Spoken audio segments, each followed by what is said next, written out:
Subscribe कीजिए हमारे channel को और बेल आइकन को दबाइए हमारी लेटेस्ट वीडियो सबसे पहले देखने के लिए।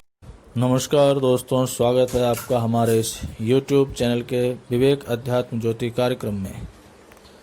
पिछले ऑडियोज़ और वीडियोज़ के माध्यम से मैंने कई प्रकार के विषयों पर चर्चाएं की थी। दर्शकों और सज्जनों तथा साधकों, आज हम एक नई विषय पर चर्चा करेंगे और यह काफ़ी गंभीर विषय भी है, जिसका ना तो पूर्णतः निदान मिल पाया है और अगर मिला भी है तो उसमें असंतोषप्रद उत्तर लोगों को प्राप्त हुआ, जिससे उनकी संतुष्टि पूर्ण रूपेण नहीं हो पाई।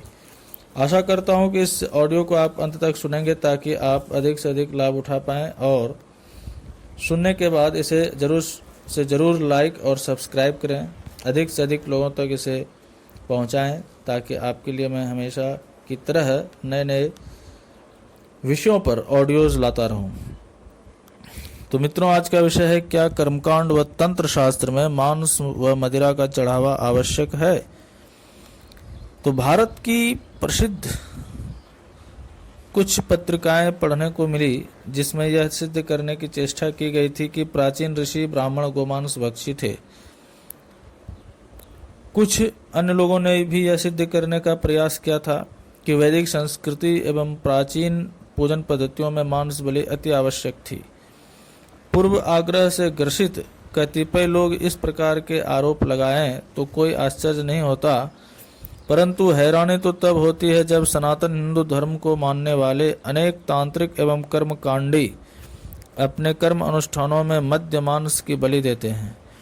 क्या वैदिक और पौराणिक काल में नर बलि, पशु बलि व मदिरा सेवन आवश्यक था।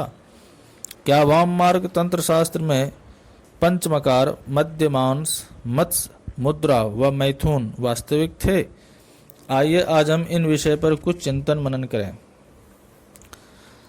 दर्शकों, मांस शब्द जो है यह नपुंसक लिंग होता है तथा संस्कृत साहित्य में इन शब्द के पहले 5 वचनों के रूप नहीं होते और इसके पश्चात षष्ठी और सप्तमी में हलंत आधा सौ के स्थान में विकल्प से मांस आदेश होता है। तो प्रथमा से लेकर पंचमी तक प्रयुक्त मांस शब्द का अर्थ होता है फल का गुद्दा यानी कि वसा, फल की चर्बी या सार या खट्टी भाजी। उत्पत्ति मूलक अर्थ के अनुसार प्रत्येक भोज्य पदार्थ को मांस कहते हैं, जिसका कालांतर में प्रचलित अर्थ दूसरा हो गया।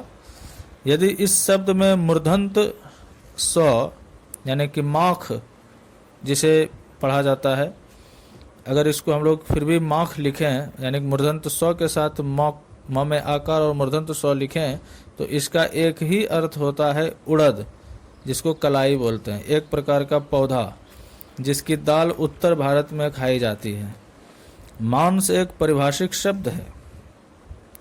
जब उड़द की दाल को दही के साथ मिला दिया जाता है तो उसे रूढ़ी अर्थ में मांस या बलि अन्न भी कहते हैं।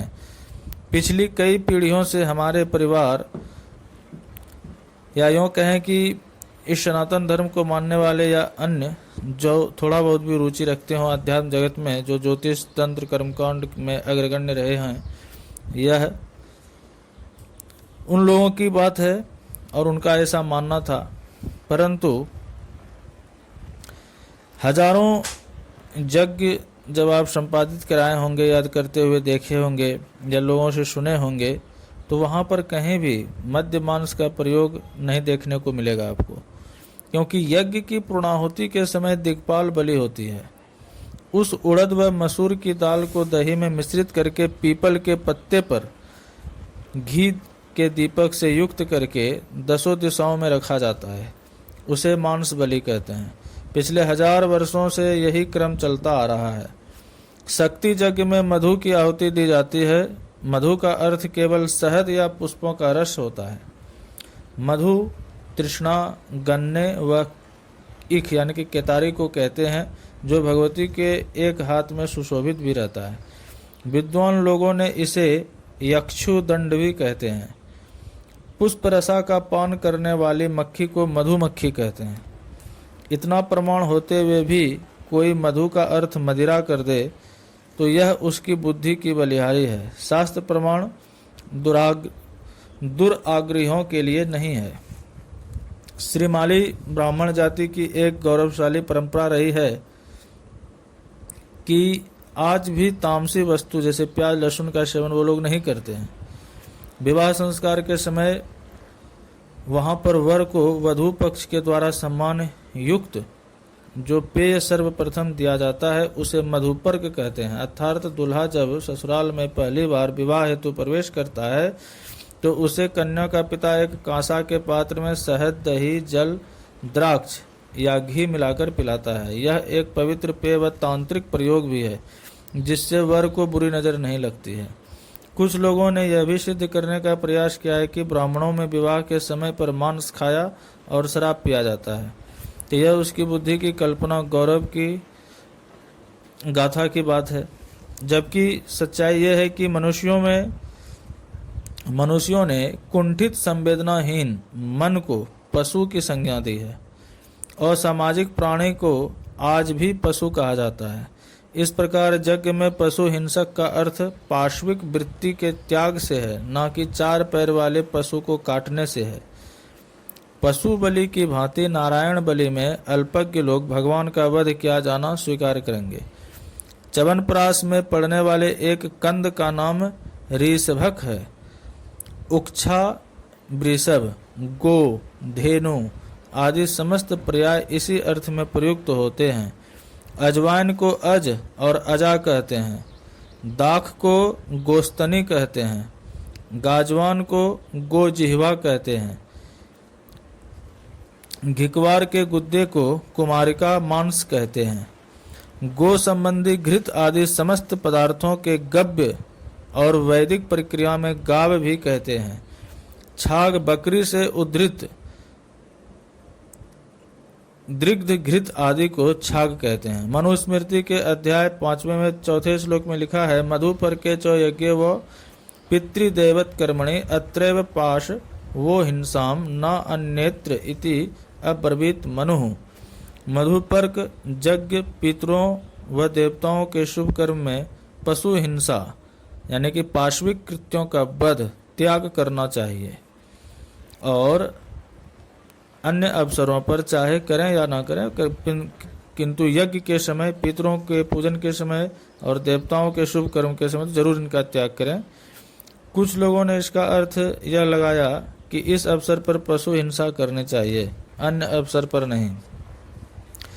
प्राचीन ब्राह्मण ग्रंथों में मांस, मेद, वसा, छाग, अज, अजा, लोम आदि अनेक शब्दों को देखकर अल्पज्ञानी लोगों ने मनमाने अर्थ गढ़ दिए। शतपथ ब्राह्मण 1:2:1:8 के अनुसार यज्ञ अन्न और जौ को पीस कर जो चूर्ण बनाया जाता है उसे याज्ञिक भाषा में लोम कहते हैं।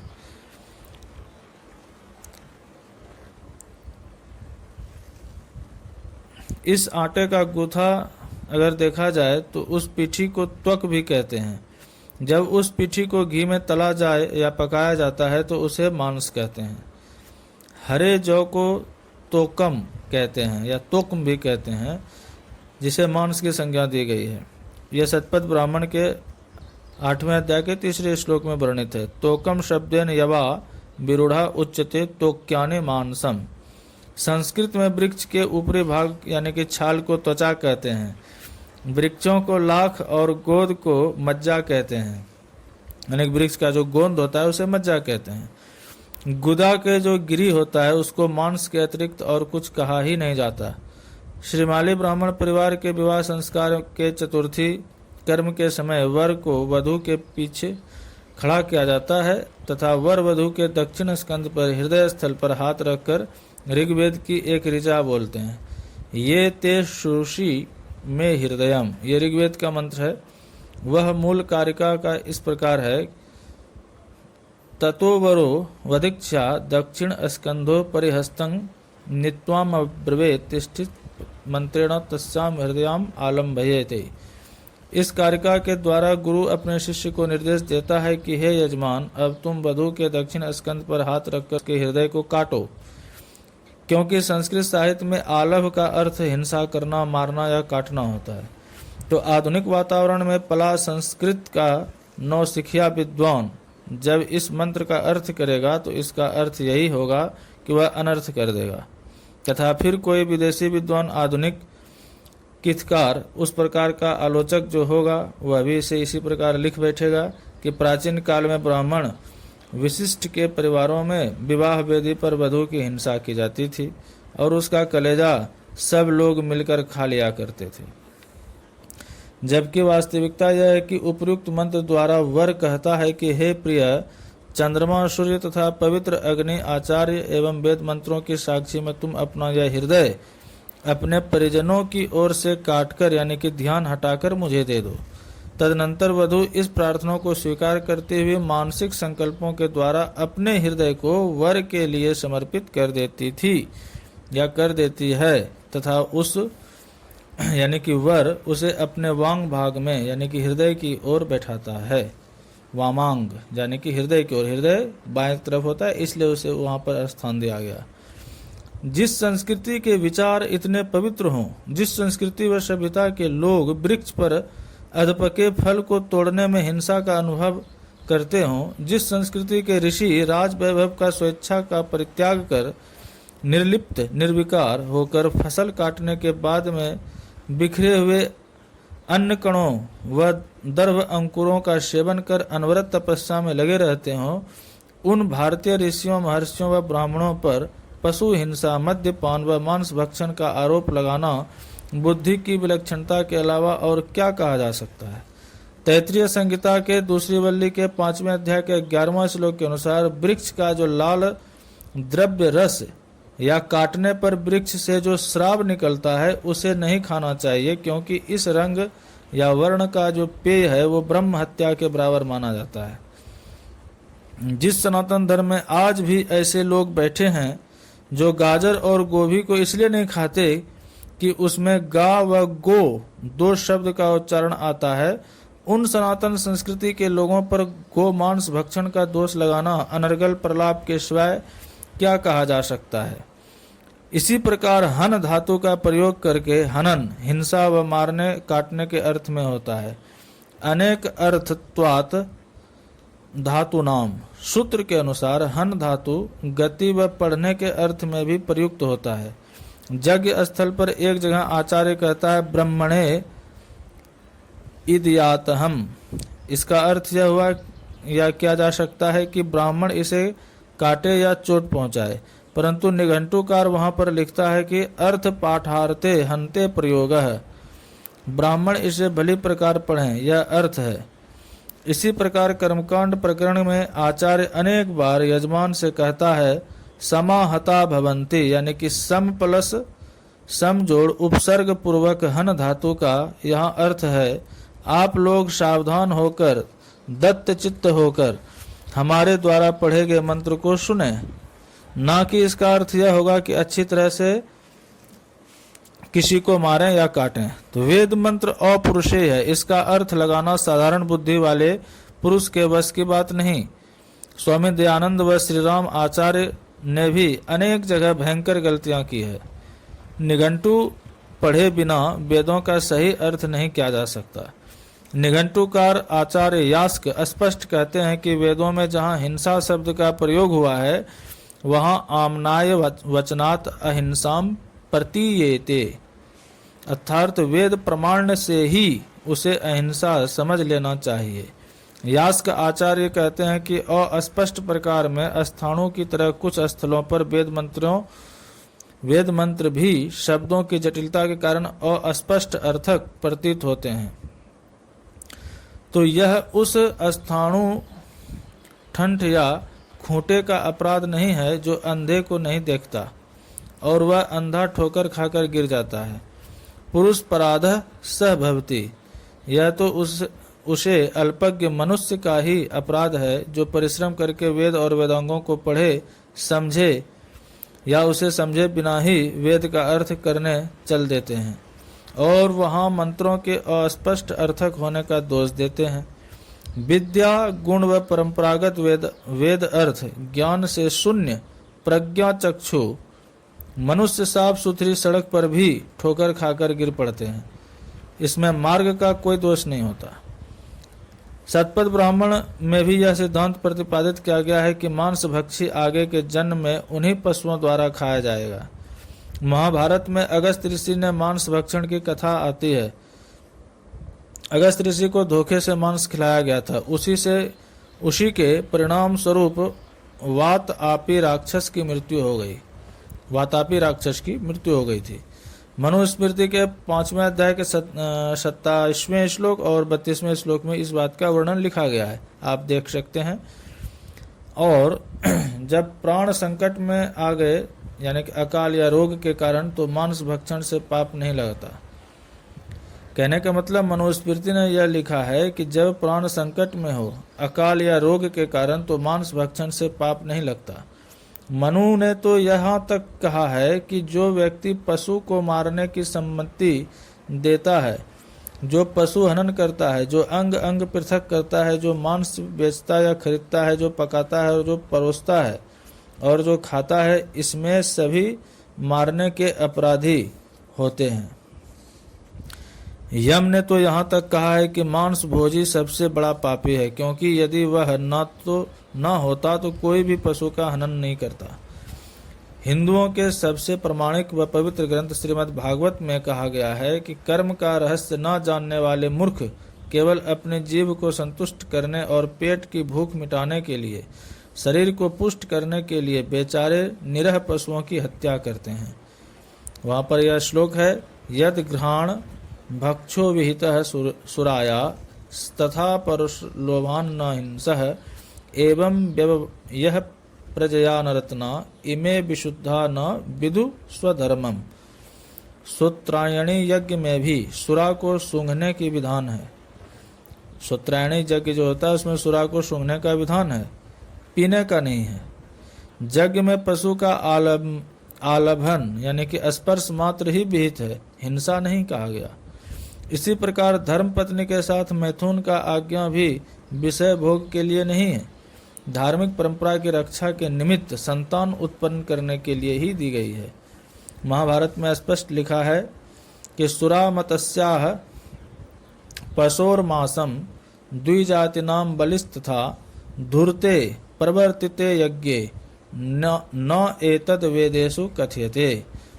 अर्थात मद्य, मछली और पशुओं की मांस तथा यज्ञ में द्विजाति आदि मनुष्यों का बलिदान धूर्तों के द्वारा यज्ञ में प्रवर्तित हुआ है।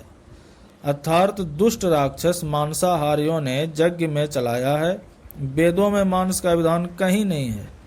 इसके अतिरिक्त जो भी व्यक्ति कुतर्क से पशु बलि का समर्थन करता है, उसके लिए श्रीमद् भागवत में लिखा है कि जो विधि विरुद्ध पशुओं की बलि देकर भूत और प्रेतों की उपासना में लग जाए, तब तो वह पशुओं से भी गया बीता हो जाता है और अवश्य ही नरक में जाता है। उसे अंत में घोर अंधकार, स्वार्थ और परमार्थ से रहित अज्ञान में ही भटकना पड़ता है। तो दर्शकों, आज के लिए इतना ही। इस ऑडियो के माध्यम से मैंने आपको एक गंभीर विषय पर चर्चा की। अगर आपको यह वीडियो अगर आपको पसंद आया हो तो इसे अधिक से अधिक शेयर और लाइक करें, ताकि मैं आपके लिए इससे संबंधित और भी कई ऑडियोज़ और वीडियोज़ का कलेक्शन लाता रहूं। निश्चित रूप से ऐसी बहुत सारी गंभीर समस्याएं हैं हमारे सनातन धर्म में और इससे हमेशा प्रश्न उठते रहते हैं, पर इन प्रश्नों का मैं कतिपय प्रयास करूंगा कि अधिक से अधिक प्रमाणिक उत्तर आप लोगों के समक्ष लाता रहूं। तब तक के लिए धन्यवाद।